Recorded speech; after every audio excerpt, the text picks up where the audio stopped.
Hi everyone, it's Dr. E. I'm here with your week 10 instructional video. I both can't believe it's already week 10, but also know that you probably feel like it's already week 10 because you've done a lot of work so far. So just try to keep on going. You're almost there. So let me just go ahead and jump to D2L so we can go through kind of our where to go and what to do for this week.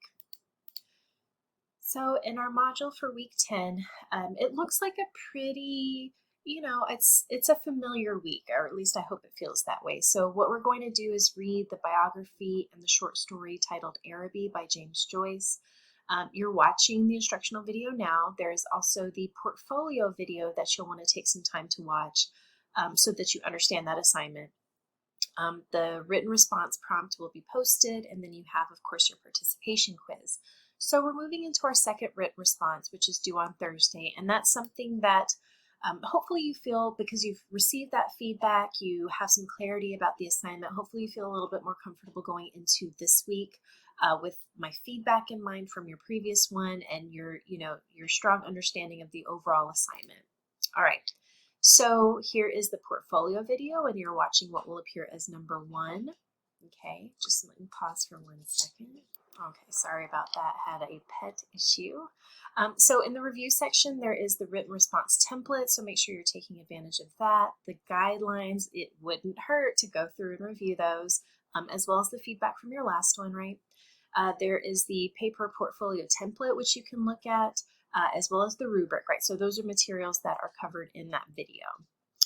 All right, so let's go ahead and take a look at the prompt for our weekly written response.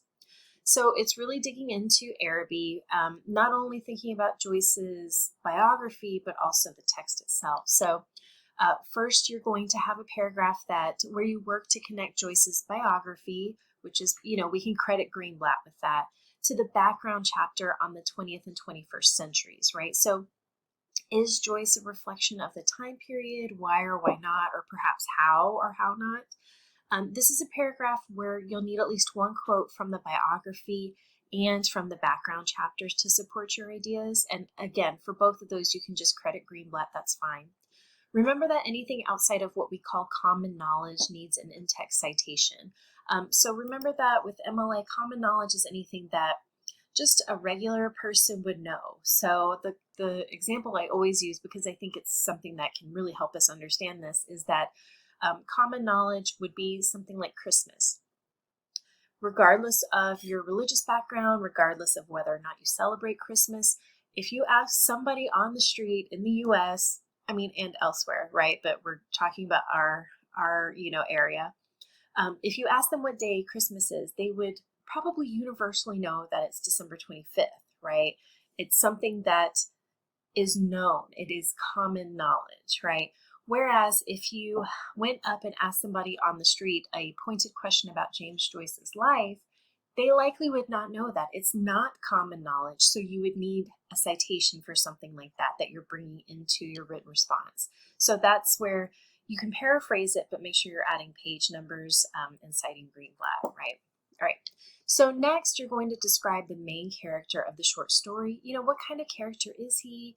How do you know? So what proof do you have? And this is getting into some of the things we worked on last time. What is the language that Joyce uses to describe this character? Pull out those notes. Make sure that you're explaining them, right? So if you think the character is funny, what are the words that Joyce uses to give us that impression, right? So pull out the words, explain what they evoke in you, right? So if you find a word that is like humorous, well, what does humorous mean to us? How do we understand humorous is a person who, or humor is something that, a quality that is possessed by somebody that leads to laughter, that leads to merriment, that kind of thing. So you want to take it probably a step further than you initially. Don't assume that your audience is going to understand what you mean by funny, right? This is one of those times when you probably don't think you have to explain yourself, but adding that extra detail, adding it, an additional phrase at the end of your sentence is really going to help. I gave a lot of you this feedback in your written response, which is completely fair, right? We're working through our ideas. We're writing about literature, which is something we don't do all the time. So, we're getting into the swing of it, but always let me know if you have any questions about that, right? All right, so next you're going to consider Araby. What is Araby? What are the boys' expectations of this? Why? But what is the reality? How do we know? Again, what language does Joyce choose and use to convey the character's reaction, right? It's pulling that information from the text to support your ideas. And in your mind, what is Araby like? These are just leading questions. You don't have to answer every single one. This is just giving you a bit of direction if you feel kind of stumped, right? All right.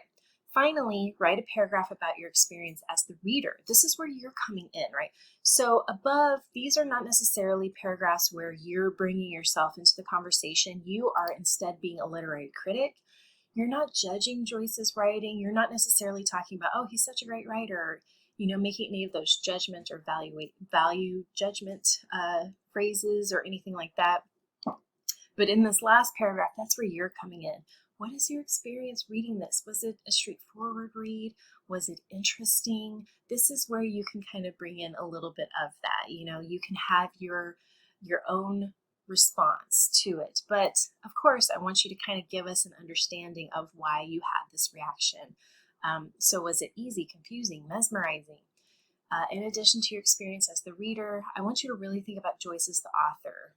Were his ideas clear to you? He's writing in a very specific way, which is, some of the elements we think about in 20th and 21st century writing, right?